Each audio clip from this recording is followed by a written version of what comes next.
कि जो हड़प्पन सिविलाइजेशन है उसमें आर्किटेक्चर कैसा हुआ करता था, वास्तुकला जो थी उसकी किस प्रकार की थी, जहां हमने रेक्टेंगुलर ग्रिड देखा था और साथ ही साथ मैंने डायग्राम के फॉर्म में आपको पूरा बताया। अब उसी हड़प्पन सिविलाइजेशन का नेक्स्ट पार्ट है जिसमें हम स्कल्पचर के बारे में जानेंगे। हम यहाँ पे जानेंगे कि उनकी शिल्प कला कैसी थी और होपफुली ये बहुत इंपॉर्टेंट पार्ट है आपके हड़प्पन सिविलाइजेशन का, क्योंकि जब आप एंशिएंट हिस्ट्री में जब आप हड़प्पन सिविलाइजेशन पढ़ते हो तो उसका जो स्टार्टिंग का अर्ली हड़प्पन सिविलाइजेशन है और लेट हड़प्पन सिविलाइजेशन, दोनों में थोड़े से फर्क है, दोनों के स्कल्पचर में भी थोड़े से फर्क है, ठीक है। क्योंकि आपको पता होगा कि हड़प्पन सिविलाइजेशन जो है वो खत्म होने का जो कारण है पूरे तरीके से अभी कंफर्म नहीं बोल सकते हम, लेकिन मोस्टली लोग मानते हैं कि फ्रीक्वेंट फ्लड्स आते थे, बाढ़ आते थे, क्योंकि उस टाइम पे क्या हो रहा था, नदियों का जो पैटर्न था, जो ड्रेनेज पैटर्न था रिवर्स का, वो बदल रहा था।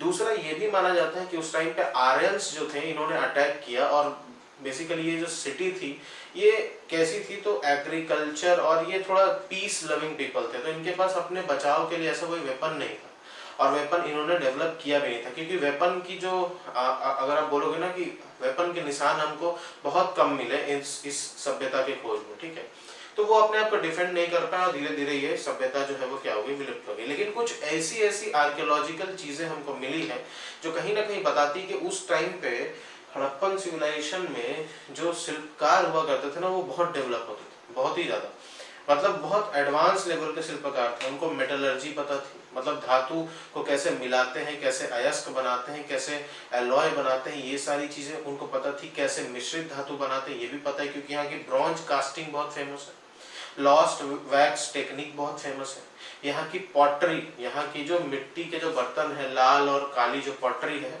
ये भी बहुत ज्यादा फेमस है।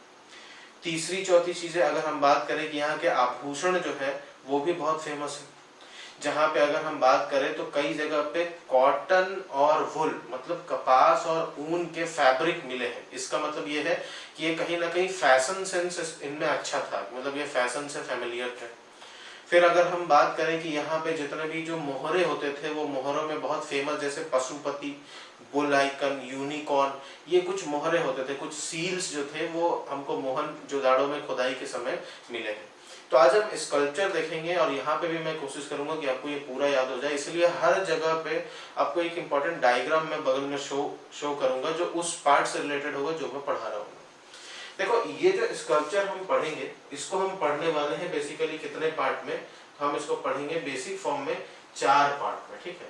अब 4 पार्ट इसी वीडियो में कंप्लीट करेंगे। जैसे कौन कौन सा पार्ट है तो देखो आप, सबसे पहले तो हमको पढ़ना पड़ेगा इसमें इनके सील्स, जो मोहरे हुआ करते थे, ठीक है, वो कैसे होते थे। दूसरा हम जो इसमें पढ़ने वाले हैं वो हम इनमें पढ़ने वाले फिगर्स, आइडल्स, मतलब जो मूर्तियां वगैरह जो हमको मिली है ना, इसमें डांसिंग गर्ल की जो प्रतिमा है वो बहुत फेमस है, मदर गॉडेस बहुत ही फेमस है, रेड मेल टॉर्सो बहुत फेमस है, जो रेड लाल जो बलुआ पत्थर से बना हुआ, रेड सैंडस्टोन से बना हुआ, ठीक है। थर्ड चीज जो हम इसमें पढ़ने वाले हैं वो है मिट्टी के जितने भी शिल्प कला थे, जैसे पॉटरी। और चौथी चीज जो हम देखेंगे वो है ऑर्नामेंट्स, आभूषण। तो हड़प्पन स्कल्पचर जो है, हड़प्पन जो शिल्प कला है वो इन 4 चीजों से मिलकर बनती है, ठीक है। और ये 4 पार्ट आपको एकदम रट जाना है, मोहरे और ये जितनी मूर्तियां हैं, मृदभांड, मिट्टी के बर्तन और आभूषण। तो हम एक एक करके इनको देखना चालू करते हैं कि सबसे पहले अगर हम बात करते हैं सील्स की, ठीक है, कि जो मोहरे हुआ करते थे वो कैसे होते थे।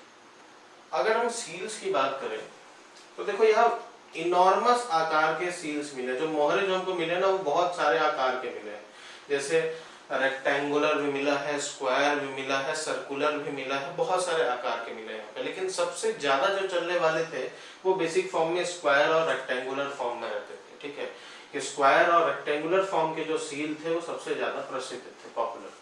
दूसरा, ये जो मोहरे हुआ करते थे वो सबसे ज्यादा 2 चीजों के ही पाए गए हैं, सबसे ज्यादा, ऐसे तो और भी चीजों के पाए गए, जिनमें हम अगर नाम ले तो एक पत्थर, इसका नाम है स्टेटाइट, इस पत्थर के बने होते थे। और दूसरा अगर हम बात करें तो टेराकोटा, टेराकोटा मिट्टी का ही एक क्ले होता है, इससे बनता है, मिट्टी के ही पार्ट से ये भी एक बना हुआ क्ले है, एक पत्थर है। और इसमें ब्रॉन्ज के भी मिले हैं, ब्रॉन्ज के भी सील मिले हैं, लेकिन मोस्ट जितने भी सील या मोहरे होते थे वो स्टेटाइट पत्थर के बने होते थे। याद रखना आपको कि ये एक पत्थर है, ये बड़ा इंपॉर्टेंट है क्वेश्चन, ठीक है।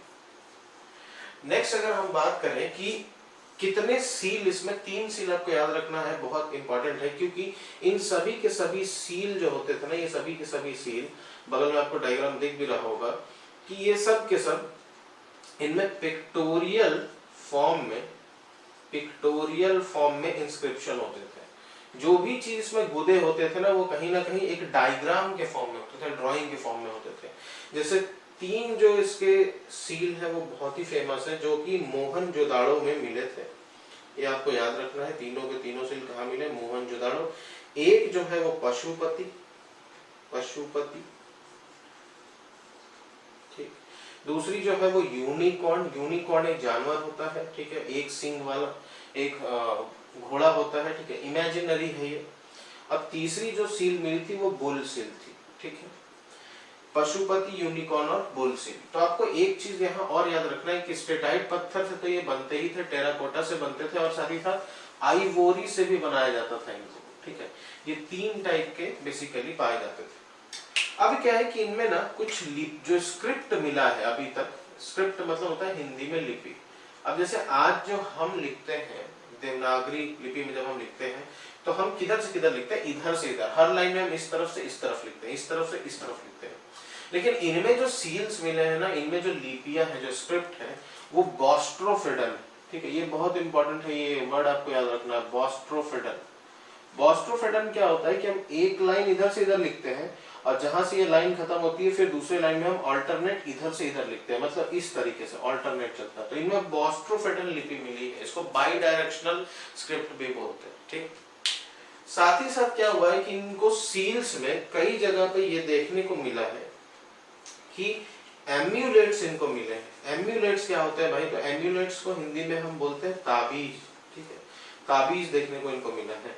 एम्यूलेट्स एक बड़ा इंपॉर्टेंट क्वेश्चन है, क्योंकि ये इस चीज को बढ़ावा देता है कि कहीं ना कहीं ये बिलीव करते थे ब्लैक मैजिक और रिचुअल्स में, ठीक है। जो जादू टोना और रिचुअल कस्टम्स, इन सब में ये बिलीव करते थे। और साथ ही साथ क्या हुआ है कि ये एम्यूलेट्स जो है, एम्यूलेट्स के साथ साथ और भी कई घरेलू सामान इनमें डेड बॉडी के साथ पाया गया है। इसका मतलब है कि ये कहीं ना कहीं मानते थे कि लाइफ आफ्टर डेथ होता है, मतलब ये मानते थे कि मरने के बाद भी कोई ना कोई जीवन है। तो ये जो हमको पता चला है ना, लाइफ आफ्टर डेथ, ये मैजिक को प्रैक्टिस करते थे और ये कहीं ना कहीं वर्शिप करते थे पशुपति की और मदर गॉडेस की। तो ये जो चीजें हमको पता चली है वो एम्यूलेट्स के कारण ही पता चली और दूसरे इंस्क्रिप्शन के कारण।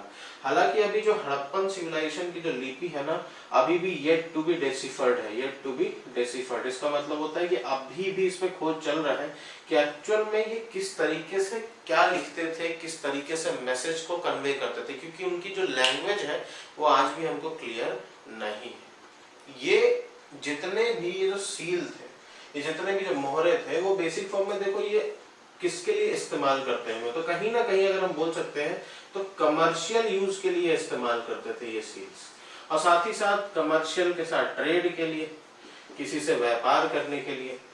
जितने भी इनको सील मिले हैं उनमें कहीं ना कहीं बहुत सारे एनिमल्स के इंस्क्रिप्शन है, जानवर के जो है वो चिन्ह पाए गए हैं। लेकिन एक इम्पॉर्टेंट बात यह है कि एक भी एनिमल जितने भी इंस्क्रिप्शन में दिखे हैं उनमें से काऊ कहीं भी नहीं दिखा, गाय जो है वो कहीं भी दिखाई नहीं दी है।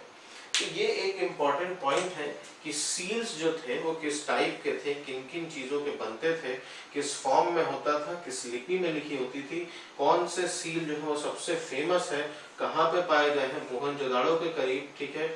आपसे ये भी पूछ ले सकता है कि लगभग 2000 सील और भी पाए गए थे, वो सोप स्टोन एक पत्थर है इसके बने हुए मिले थे, ठीक है। बाकी सब के सब जो है वो स्टेटाइट पत्थर के हैं, एम्यूलेट्स देखने को मिला है, ठीक है। तो ये पहला पार्ट है जिसमें हम बात करते हैं सील की या मोहर की। अब हम आइए बात करते हैं फिगर्स की, कि जो यहाँ पे जो आइडल्स बनते थे, जो मूर्तियां बनती थी, वो किस टाइप की थी। तो अगर हम फिगर्स को देखें यहाँ पे, ठीक है, फिगर्स का सिंपल मतलब है जो मूर्तियां, जो आइडल्स है। यहाँ 2 टाइप के फिगर सबसे ज्यादा देखने को मिले। आपको इतना मैंने बता दिया कि ये काफी एडवांस शिल्पकार थे और इनको पता था मेटलर्जी के बारे में। ठीक है, मेटलर्जी मतलब धातु से रिलेटेड, धातु के गुण किस तरीके से मिश्रित धातु तैयार किया जाता है ये भी इनको पता था। तो यहाँ पे जो सबसे ज्यादा फेमस मेटलर्जी में जो धातु थी वो थी ब्रॉन्ज। ठीक, अब ब्रॉन्ज या कांस्य जो है, इस पे अगर हम बात करें तो दो टाइप की मूर्तियां देखने को मिलती है। एक तो है ब्रॉन्ज कास्टिंग के ऊपर, ब्रॉन्ज से बनी हुई, ब्रॉन्ज में, और दूसरी जो है वो टेराकोटा से बनी हुई। टेराकोटा एक टाइप की मिट्टी है, याद रखिएगा, बर्न्ट क्ले होता है। ठीक है, अब देखिए यहाँ पे टेक्निक पूछता है कि ब्रॉन्ज जो थी वो किस टेक्निक से बनती थी, तो ये लॉस्ट वैक्स टेक्निक से बनती थी, लॉस्ट वैक्स टेक्निक से बनती थी, जबकि टेराकोटा वाली पेंचिंग मेथड से बनाई जाती थी। ठीक है, लॉस्ट वैक्स टेक्निक और ये पेंचिंग मेथड, दोनों में क्या फर्क होता है? आज के टाइम पे आप देखते हो कि कई जगह पे घूम घूम पर कुछ जो लोग हैं जो मूर्तियां बनाते हैं वो पहले मिट्टी में क्या करते हैं, एक आकार बना के छोड़ देते हैं और फिर गर्म करके पिघलाकर उसमें धातु डालते हैं। वही टेक्निक यहाँ पे चलती थी। पहले क्या करते थे, किसी आकार का वैक्स बना लेते थे, मतलब वैक्स के आकार में उसको बना लिया जाता था। मान लीजिए कि हमें इसको बनाना है धातु से, तो हम इसका वैक्स मोम से एक आकार बना लेंगे, इसको मिट्टी में डाल के उसको दबा देंगे और गर्म करके इस वैक्स को, मोम को पिघला के निकाल लेते थे। अब जो जगह, जो शेप बना है उसमें हम धातु डाल देते थे। क्या चीज डालते थे? ब्रॉन्ज, और इसी को हम बोलते थे lost wax technique. Pinching method क्या होता है कि इसमें हम हाथ से दबा दबा कर क्या हम करते हैं, इसमें हम बेसिकली फिगर बनाते हैं। अब अगर हम बात करें कि ब्रॉन्ज वाले में जो सबसे फेमस है वो डांसिंग गर्ल, डांसिंग गर्ल की प्रतिमा मिली है, वो सबसे ज्यादा फेमस है। जबकि अगर हम बात करें पिंचिंग मेथड में, तो पिंचिंग मेथड में टेराकोटा में सबसे फेमस है जैसे मेल रेड टॉर्सो। ठीक है, ये लाल सैंड, ये लाल स्टोन से बनी हुई, रेड स्टोन से। उसके बाद मदर गॉडेस, ये बहुत इंपॉर्टेंट है, मदर गॉडेस। ठीक है, ये जो है ना, ये दोनों के दोनों मोहनजोदाड़ो में ही मिले, ये दोनों के दोनों, ये आपको याद रखना। ठीक है, उसके बाद बियर्डेड प्रिस्ट भी मिला है, बियर्डेड प्रिस्ट। ये सब के सब मूर्ति के नाम है। बियर्डेड प्रिस्ट मतलब दाढ़ी वाले एक बाबा जैसे एक इनको मूर्ति भी मिली थी। ये सब टेराकोटा से बने हुए थे। ठीक है, जबकि ये जो डांसिंग गर्ल है, ये जो मिली है, ये कुछ ऐसी है कि ये मतलब त्रिभंग पोजीशन में खड़ी है। अब त्रिभंग पोजीशन क्या होता है कि एक पैर से उठा होता है, ठीक है, और हाथ कुछ ऐसे हवा में रहता है, डांस करने के पोजीशन में है। और वो जो डांसिंग पोजीशन है वो आप याद रखना, त्रिभंग बोलते हैं इसको। साथ ही साथ इनके एक हाथ में मतलब एक साइड में बहुत सारी चूड़ियां मिली है जो आइवोरी की बनी हुई है, और एक तरफ जो है एम्यूलेट, ताबीज वगैरह देखने को मिलता है, जो यहाँ पे यही डिपिक्ट करता है कि कहीं ना कहीं ये फिर से बिलीव करते हैं मैजिक में, रिचुअल्स में। ठीक है, इन सब में ये बिलीव करते थे। और कहीं ना कहीं आज ये माना जाता है कि आज का जो मॉडर्न हिंदुइज्म है ये इसी आईवीसी सिविलाइजेशन का ही रिफ्लेक्शन है, कि यहाँ पे जो सभ्यता चलती थी आज उसी को देख रेख कर ये जो मॉडर्न हिंदुइज्म है कहीं ना कहीं उसमें भी इसकी झलक देखने को मिलती है। ठीक है, तो ये बेसिक फॉर्म में फिगर्स थे, जो बेसिक फॉर्म में एक ब्रॉन्ज का होगा और एक टेराकोटा का होगा। अब हम बात करते हैं फिगर्स के ही मिलते जुलते एक पार्ट को, जिसको हम बोलते हैं पॉटरी। पॉटरी में बेसिकली क्या है कि जो मिली जुली जो चीजें हैं, जहां पे अगर हम बोले कि मिट्टी के जो बर्तन होते थे वो किस प्रकार से बनाए जाते थे, और किस किस प्रकार के मिट्टी के बर्तन हमें देखने को मिले हैं सबसे ज्यादा यहाँ पर। तो हम नेक्स्ट चीज जानते हैं इसमें पॉटरी के बारे में। पॉटरी जो है यहाँ पे कैसी होती थी। पॉटरी या मृद भांड जो होते थे, इनको दो टाइप में कैटेगराइज किया गया है। जितने भी जो हमको कालीबंगन पे, लोथल, धौलावीरा, मोहनजोदाड़ो, हड़प्पा, सबसे ज्यादा जितने भी फाइंडिंग है वो हड़प्पा और मोहनजोदाड़ो के ही मिले हैं। तो इनको सबको देख के इस निष्कर्ष पे पहुंचा गया था कि दो टाइप के मृद भांड ये बनाया करते थे, दो टाइप की पॉटरी बनती थी। एक होती थी प्लेन पॉटरी, सिंपल, और दूसरी जो पॉटरी होती थी वो रंगीन होती थी, रेड एंड ब्लैक। एक लाल कलर की और दूसरी काली कलर की, दोनों अलग अलग है। ठीक है, प्लेन पॉटरी जो है ना, इसका इस्तेमाल घरों में होता था। ठीक है, घर में नॉर्मल आदमी इसका इस्तेमाल करते थे, क्योंकि ये क्या है कि कल्टीवेशन जो है वो जानते थे, जैसे कि हमको पता है कि लोथल में राइस हस्क मिले थे, तो जो चावल के जो ऊपर के जो पार्ट होते हैं, जो छिलका होता है, वो हमको लोथल में मिला था। तो इससे हमको कहीं ना कहीं पता चलता है कि ये कहीं ना कहीं एग्रीकल्चर, कृषि में जो थे वो कृषि से संबंधित थे। अब जो ग्रेट ग्रैनरीज जो मिली है मोहन जोदाड़ो में, जहां वो अनाज को स्टोर करके रखते थे, वैसे ही घर में भी ये पॉटरी का इस्तेमाल करते थे, जिसमें पानी स्टोर करना, अनाज को स्टोर करना, कुछ खाने का सामान को रखना, ये सब के सब जो प्लेन पॉटरी थी उनमें दिखाई देता है। ठीक है, तो बेसिक फॉर्म में आपसे पूछेगा कि प्लेन पॉटरी का इस्तेमाल कहाँ पे होता था? घर में और अनाज वगैरह स्टोर करने के लिए। जबकि रेड और ब्लैक पॉटरी जो थे, इनको फैशन सेंस था, तो ये कहीं ना कहीं डेकोरेटिव पीस के जैसे इसका इस्तेमाल करते थे, डेकोरेटिव पीस के जैसे इसका इस्तेमाल करते थे।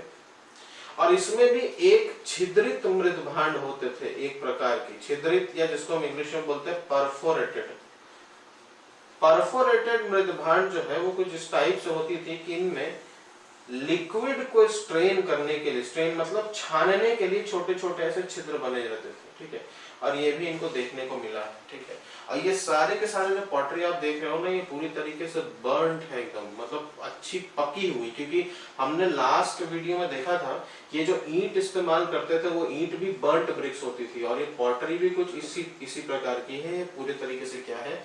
पकी हुई है, जिसमें परफोरेटेड पॉटरी, रेड पॉटरी और ब्लैक पॉटरी, ये दोनों पॉटरी बहुत फेमस है, रेड एंड ब्लैक। ठीक है, ये भी मोहनजोदाड़ो के पास जो है वो देखने को मिली है।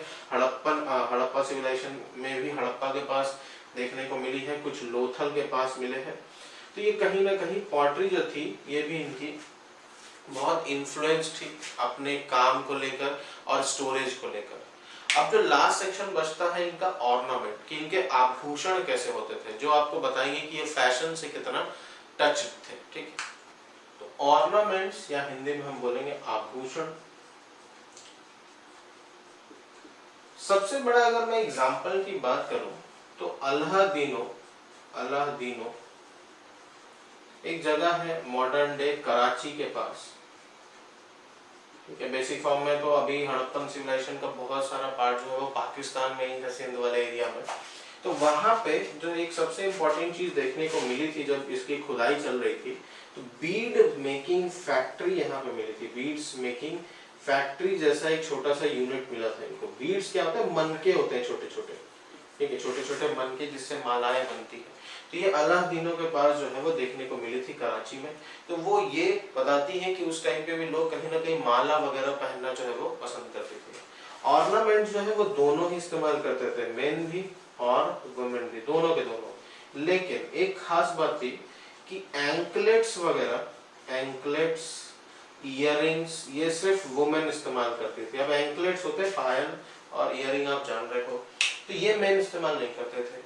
दूसरी चीज अगर हम बात करें तो इनका जो क्लोथ था कि किस टाइप के कपड़े ये पहनते थे, तो जहां खुदाई हुई है यहाँ पे दो क्लोथ के स्पेसिफिन मिले हैं, जो एक वुल से बना है, ऊन से, और दूसरा जो है वो फैब्रिक जिसमें कॉटन का इस्तेमाल हुआ है, कपास का इस्तेमाल हुआ है। इसका मतलब है कि लोग ऊन से और कपास से दोनों से फैमिलियर थे कि कपड़े किस तरीके से बनाए जा सकते हैं।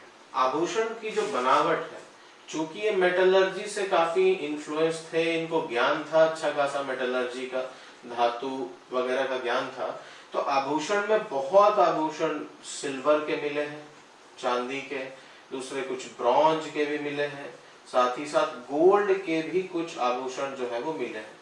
अब देखो ये नेटिवली यहाँ बिलोंग करते थे या नहीं, इसका मतलब है कि एक्चुअल में ये लोग सिल्वर या गोल्ड के जो ऑर्नामेंट्स है वो खुद बनाते थे या नहीं, ये कह पाना मुश्किल है, क्योंकि कहीं ना कहीं अभी भी हड़प्पन सिविलाइजेशन का जो कुछ कनेक्शन है वो मेसोपोटामियन सिविलाइजेशन से माना जाता है। और मेसोपोटामियन सिविलाइजेशन के साथ ये ट्रेड वगैरह करते थे, क्योंकि वहां पे भी कुछ आईवीसी के, इंडस वैली सिविलाइजेशन के कुछ सील वहां पे, कुछ मोहरे वहां पे देखने को मिले हैं। तो कहीं ना कहीं हो सकता है कि ये ट्रेड के जरिए आया हो, पर इनकी जो है वो अवेलेबिलिटी यहाँ देखने को मिली है, इसलिए हम कह सकते हैं कि ऑर्नामेंट्स में वो सिल्वर, ब्रॉन्ज और गोल्ड का इस्तेमाल किया करते थे। तो ये पूरा था 4 सेक्शन की जो हड़प्पन सिविलाइजेशन है, इनकी शिल्प कला या स्कल्पचर कैसे हो सकती थी। तो बहुत इंपॉर्टेंट पॉइंट है। और आप वीडियो देखकर एक नोट्स भी तैयार कर सकते हो जो आपको आपके मेंस में काम देगा। फिर हम नेक्स्ट वीडियो में जब हम आएंगे तब हम अब आगे बढ़ेंगे मौर्यन काल में, जो बेसिकली 321 बीसी से लगभग 185 बीसी तक चलता है। और मौर्यन काल और गुप्ता काल ऐसा काल है जिसमें गुप्ता को हम गोल्डन एज बोलते हैं। और मौर्यन में भी स्तूपाज और सांची और पैलेसेस, ठीक है, इनको लेकर बहुत ज्यादा, मतलब स्तूप जो थे, पिलर्स जो थे, अशोकन पिलर आप जानते होंगे, इनको काफी जो है बड़े लेवल पे पहुंचाया गया इंडिया में कंस्ट्रक्शन के पर्पज से, आर्किटेक्चर के पर्पज से, वास्तुकला के पर्पज से। तो नेक्स्ट वीडियो में हम बात करेंगे फिर मौर्यन एम्पायर के बारे में, जहां फिर हम 2 पार्ट में उसको पढ़ेंगे, एक तरफ आर्किटेक्चर होगा और एक तरफ स्कल्पचर होगा। तब तक के लिए